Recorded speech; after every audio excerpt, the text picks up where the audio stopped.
ใครเป็นคนโคราชนะคะจะรู้ว่าหมูกระทะโคราชเป็นหมูกระทะที่ไม่เหมือนจังหวัดอื่นและไม่มีจังหวัดไหนลอกได้และเราเจอร้านหมูกระทะย่างให้นะคะทุกคนเป็นสูตรโคราชที่เซฟวันโกอันนี้คือเป็นไซส์ S 60 บาทสิ่งที่ทำให้เป็นหมูกระทะโคราชคือความแตกต่างคือน้ำจิ้มนี่สิ่งที่เป็นโคราชนะคือเจ้าของร้านเป็นคนโคราชนะครับมีหมูสไลด์แล้วก็หมู3 ชั้นแล้วก็หมูเส้น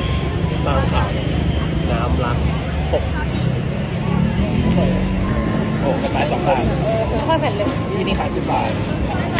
คนทั้งบ้านซื้อแดดดูอร่อยแต่ว่าน้ำจิ้มมันไม่เผ็ด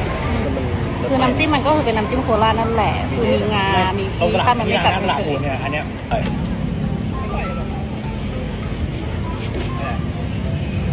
ยังไม่มีอะไรแบบว้าวแบบเออเดี๋ยวนี้ว้าว